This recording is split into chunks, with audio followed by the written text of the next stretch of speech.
Assalamualaikum warahmatullahi wabarakatuh. Perkenalkan, nama saya Dila Rahmadani dari Program Studi Pendidikan Islam Anak Usia Dini. Baik, sebelumnya saya ucapkan banyak terima kasih kepada dosen pengampu Bapak Fikri Farihin selaku pengampu mata kuliah studi hadis. Di sini saya akan menjelaskan kembali tentang hadis anak-anak yang sudah dijelaskan pada minggu kemarin oleh kelompok 5. Ini mengenai tentang hadis-hadis tentang pentingnya menyayangi dan mendidik anak. Rasulullah SAW telah mencontohkan bahwa kasih sayang adalah fondasi dasar dalam mendidik. Tanpa kasih sayang, pendidikan menjadi kering dan tidak menyentuh hati anak. Hadis-hadis yang menunjukkan bagaimana beliau memperlakukan cucunya menjadi bukti nyata betapa cinta kasih sangat Rasulullah kepada anak-anak. Hadis-hadis tentang akhlak dan adab dalam keluarga. Pendidikan yang utama dalam Islam bukan semata aspek kognitif atau akademik, melainkan bagaimana anak dibentuk karakternya melalui teladan dan pengajaran adab serta akhlak.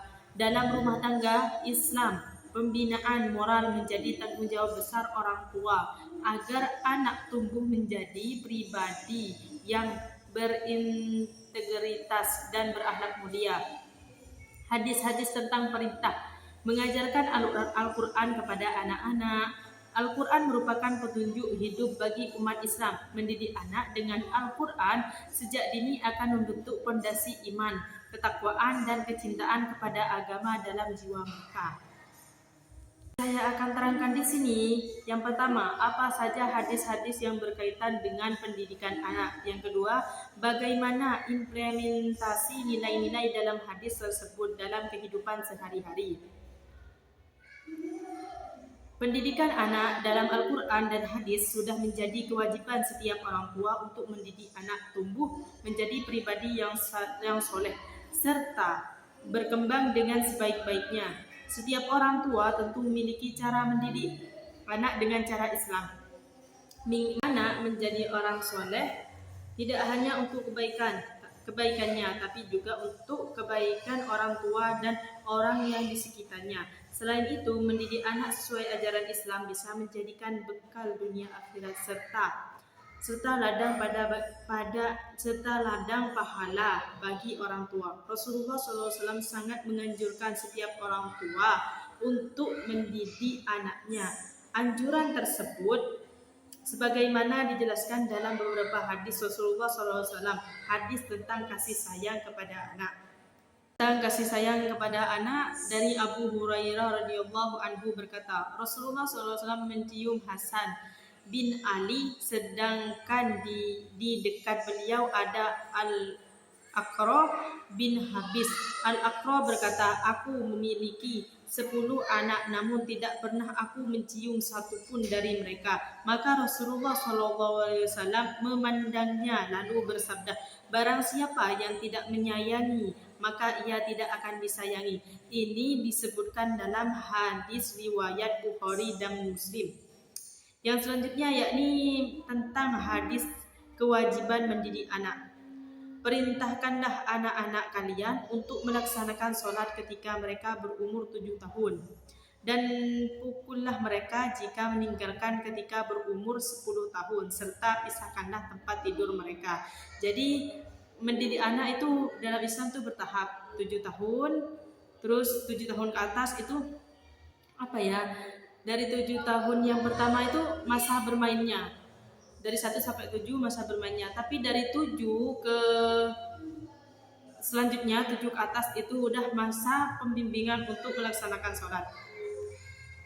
Adab dan akhlak dalam keluarga. Akhlak merupakan bagian yang sangat penting dalam ajaran Islam karena perilaku manusia merupakan objek utama ajaran Islam. Hadis yang selanjutnya saya katakan hadis akhlak dalam keluarga, yaitu sebaik-baiknya kalian adalah yang paling baik kepada keluarganya, dan aku adalah yang paling baik di antara kalian kepada keluargaku. Yang selanjutnya saya tekankan hadis lembut dan santun dalam keluarga, yang artinya sesungguhnya sifat lemah lembut itu tidaklah ada sesuatu melainkan akan menghiasinya, dan tidaklah dicabut dari sesuatu melainkan akan merusaknya. Keutamaan mengajarkan Al-Quran kepada anak.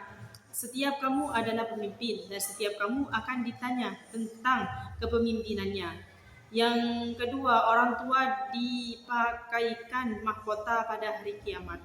Jadi orang tua itu memang harus mendidik anaknya dari usia dini, mendidik tentang Islam. Jadi kayak kita kan sering kan di sekolah itu mendidik anak untuk menghafalkan surah-surah pendek, itu juga melatih agar bisa membaca Al-Quran. Ini kesimpulan di sini dari hadis pembahasan terhadap hadis-hadis yang berkaitan dengan pendidikan anak, dapat disimpulkan bahwa Islam menempatkan pendidikan anak sebagai aspek dalam pembentukan kepribadian dan akhlak. Hadis-hadis Rasulullah secara jelas mengajarkan pentingnya menanamkan nilai tauhid, adab, tanggung jawab, serta kedisiplinan sejak dini. Seperti perintah mengajarkan sholat, mencintai anak, memberikan pendidikan yang sesuai tahap perkembangan, dan menjadi teladan dan dalam kebaikan. Ini yang bisa saya terangkan, kurang lebihnya mohon maaf. Wassalamualaikum warahmatullahi wabarakatuh.